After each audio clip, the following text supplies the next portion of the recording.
kita panjatkan kehadirat Tuhan Yang Maha Esa atas rahmat dan karunia-Nya, sehingga pada hari ini 20 Mei 2024 kita bersama memperingati Hari Kebangkitan Nasional tahun 2024 tingkat Kabupaten Kupang.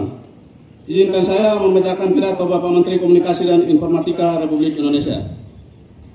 Saudara-saudara sebangsa dan setanah air, hari-hari ini kita diharapkan pada suatu realitas yang terpampang terang, yakni kemajuan teknologi yang melesat cepat. Kita sudah memilih bukan hanya ikut serta, tetapi lebih daripada itu menjadi pemain penting agar dapat menggapai dunia. Hari-hari ini hingga 2 dekade ke depan merupakan momen krusial yang akan sangat menentukan langkah kita dalam mewujudkan itu semua. Refleksi atas pilihan tersebut bisa kita rujuk dengan berkunjung kembali kepada gagasan awal menjadikan dan membentuk Indonesia. Bagaimana sejarah telah membentuk kebangsaan kita.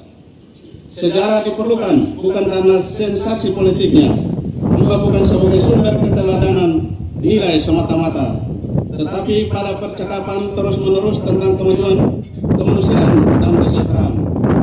Keteladanan tidak harus diingatkan pada masa lalu, namun dapat dikaitkan dengan masa depan, yaitu pada ide-ide yang membuka ruang imajinasi peradaban.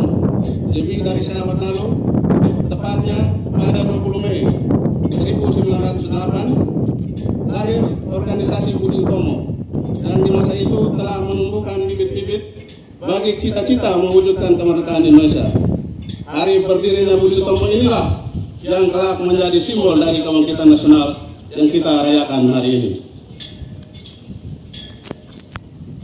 Organisasi Budi Utomo bermula dari sejumlah dokter dan calon dokter di Batavia yang berkumpul mendirikan suatu organisasi modern. Banyak orang menaruh harapan pada organisasi ini dan menganggapnya sebagai motor penggerak gerakan kemerdekaan di tanah Hindia Belanda. Bahkan Van de Venter, seorang tokoh politik etis Belanda, menyatakan sesuatu yang ajaib sedang terjadi. Insulin demolek yang sedang tidur sudah terbangun. Budi Utomo menjadi awal mula tempat orang belajar dan berdebat tentang banyak hal, seperti pentingnya pendidikan Barat bagi rakyat Hindia Belanda, serta penyebaran pendidikan bagi seluruh lapisan masyarakat tanpa memandang priai atau bukan. Dari sana timbul pula pemikiran tentang pentingnya memperluas keanggotaan yang mencakup seluruh rakyat Hindia Belanda. Saudara-saudara sebangsa dan setanah air, apa yang telah dirintis oleh Budi Utomo dilanjutkan oleh banyak organisasi lain yang muncul belakangan. Nasionalisme Jawa khas Budi Utomo diperluas menjadi nasionalisme yang mencakup keseluruhan orang-orang di Hindia Belanda. Pendidikan yang hanya ditujukan pada priai Jawa diperluas menjadi pendidikan untuk seluruh rakyat Bumi Putra. Perjuangan mewujudkan kebudayaan Jawa diperluas menjadi perjuangan politik mengusir penjajahan Belanda. Perluasan dari cita-cita yang telah ditumbuhkan oleh Budi Utomo mencapai titik puncaknya pada proklamasi kemerdekaan. Sebelum Budi Utomo adalah Kartini, perempuan dari kota kecil Jepara yang mengawali lahirnya gagasan kemerdekaan, kebebasan, kesetaraan, keadilan, persaudaraan, dan kemajuan melalui tulisan-tulisannya yang tersiar ke penjuru dunia. Dialah yang menggodok aspirasi-aspirasi kemajuan di Indonesia untuk pertama kali muncul sejak lebih dari seabad lalu. Di tangannya, kemajuan itu dirumuskan, diperinci, dan diperjuangkan untuk kemudian menjadi milik seluruh bangsa Indonesia. Dia sadar betul bahwa dalam zaman yang modern, peralatan paling mumpuni adalah pendidikan. Pendidikan adalah wahana untuk membebaskan manusia, sekaligus membebaskan bangsa dari belenggu penjajahan. Bagi Kartini, pendidikan merupakan jalan yang dapat menguak horizon dan peradaban baru bagi kaum Bumi Putra. Kartini merupakan pembaharu dalam menggagas sebuah imajinasi mengenai sebuah tatanan masyarakat yang merdeka dan sebuah cita-cita ideal baru tentang bangsa yang lebih besar dibandingkan asal-usul sosialnya sendiri. Apa yang digagas Kartini telah jauh melampaui kisah hidupnya sendiri. Dia telah memberikan inspirasi penting bagi sumbu-sumbu kecil yakni para kaum muda, embrio bangsa yang perlahan menjadi nyala berkobar yang kemudian kita kenal sebagai Pergerakan Kebangkitan Nasional. Embrio Indonesia lahir dari kemajuan modern dan pencerahan, dari kaum muda berpendidikan yang tidak kehilangan identitas keindonesiaannya. Embrio Indonesia lahir dari keragaman pikiran para kaum muda sebagai embrio bangsa. Di tangan kaum muda terdidik inilah cita-cita kemerdekaan dan kebebasan dirumuskan dan diperjuangkan. Alam kemerdekaan hanya bisa dicapai jika manusia setara dan bebas.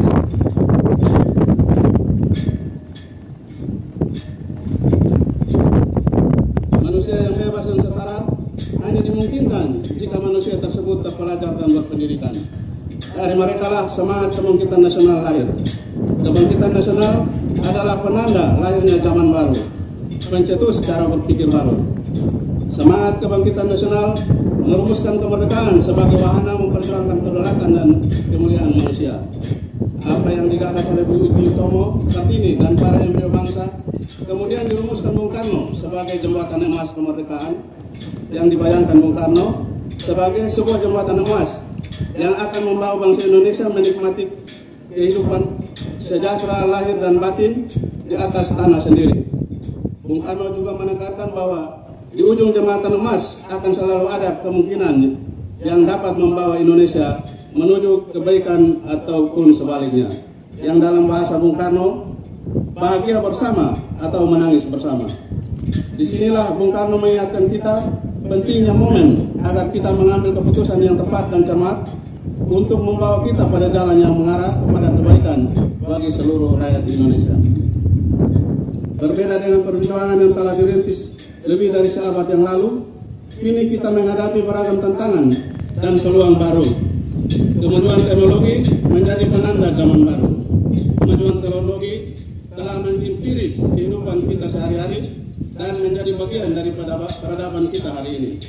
Inovasi-inovasi teknologi telah mendorong perubahan kehidupan manusia secara revolusioner. Banyak kesulitan yang berhasil disolusikan oleh teknologi. Ada zaman ini jelas dia yang menguasai teknologi, dia pula yang akan menguasai peradaban. Di titik ini gambarannya makin jelas. Penguasaan atas teknologi merupakan keniscayaan bagi kita untuk menyongsong Indonesia emas. Inovasi teknologi digital bertumbuh setiap hari. Kecepatannya bak lompatan kuantum. Dalam kedua dekade terakhir, perubahannya demikian pesat. Teknologi digital, misalnya, telah melesat jauh melampaui bayangan banyak orang. Tak terbayangkan dalam 3 dekade yang lalu bahwa hari ini akan seperti ini. Teknologi digital yang telah menebas banyak keterbatasan manusia. Dunia seakan mengerdil, semua seperti mendekat, terpampang di depan mata. Jarak bagi tak lagi relevan, kehadiran visual menyempurnakan kehadiran suara. Sementara itu, di hadapan kita telah terbentang potensi kekuatan yang siap merambah dunia. Bonus demografi menunjukkan bagaimana 60% penduduk Indonesia dalam 2 dekade ini menjadi tenaga usia produktif yang siap mengembangkan inovasi-inovasi baru bagi kemajuan teknologi.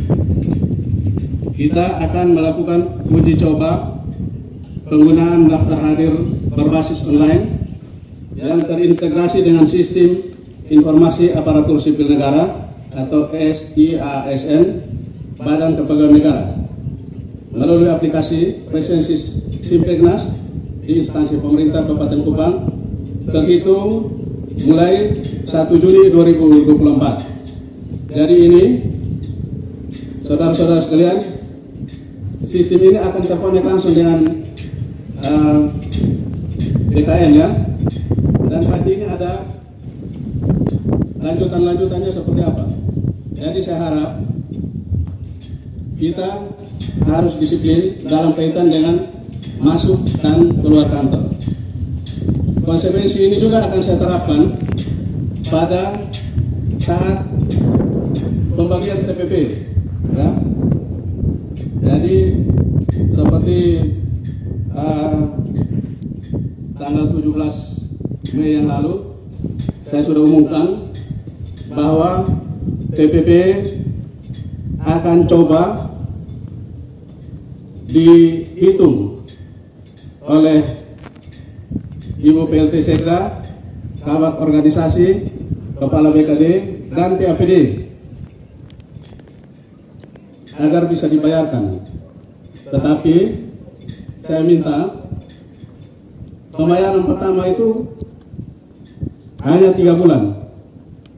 Setelah itu saya akan evaluasi ya, terkait dengan absen. Nanti persentase pemotongannya akan dihitung bersama. Karena kondisi kemampuan keuangan daerah kita terbatas.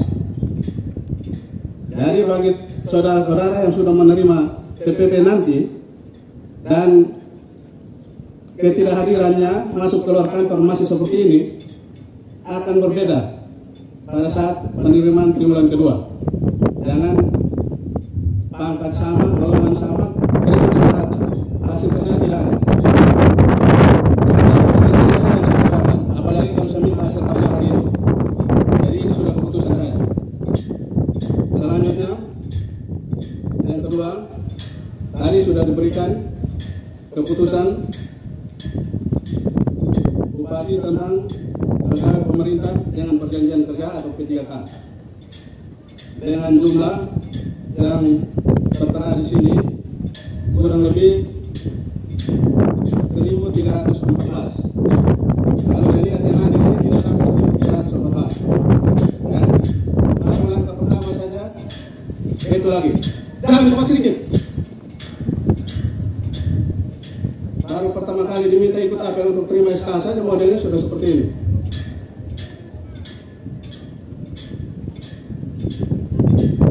Jadi saya harapkan tolong ya, disiplin itu ditingkatkan. Ini lebih banyak guru-guru dan tenaga kesehatan ya. Guru-guru melayani anak didik, tunjukkan contoh yang baik. Jangan anak didik datang jam 7:30, guru-gurunya masuk jam 9. Begitu juga tenaga kesehatan ya. Berikanlah pelayanan yang terbaik. Jangan orang sakit datang di puskesmas atau di tempat layanan kesehatan pulang tetap sakit, bahkan lebih parah ya. Harus dia datang pulang itu sudah berkurang sakitnya, ataupun begitu dilihat senyuman ibu-ibu bapak-bapak langsung sehat. Kemudian juga tadi diserahkan juga PNS Ikatan Dinas dari Sekolah Tinggi Transportasi Darat sebanyak 2 orang ya. Nanti penempatannya secara teknis diatur oleh Ibu PLT Sekda dan Kepala BKD. Yang berikut, Jumat bersih. Jumat bersih setiap minggu harus tetap dilaksanakan ya. Minggu kemarin saya kontrol dengan motor, minggu berikut saya kontrol jalan kaki ya. Ini juga konsekuensi nanti bagi perangkat daerah yang sudah bersih, baru saya rekomendasi untuk bayar TPP.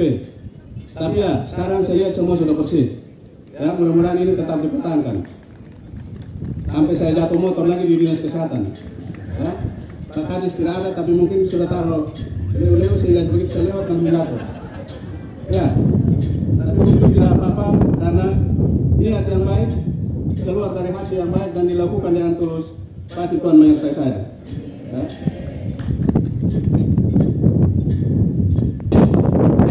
Kita juga akan mulai pertandingan antar kampung ya, tingkat Kabupaten Kupang.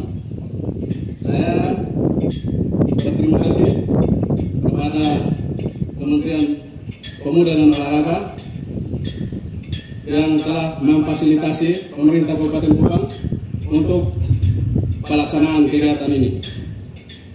Saya pesan kepada para peserta bertanding secara sportif. Jadi bertanding secara sportif itu adalah bentuk dari rasa persaudaraan kita, memupuk rasa persatuan dan kesatuan di antara sesama bangsa. Mengakhiri sambutan saya dengan ini atas izin dari kita semua dan penyertaan dari Tuhan Yang Maha Kuasa, maka saya membuka kegiatan pertandingan antar kampung tingkat Kabupaten Kupang dan resmi.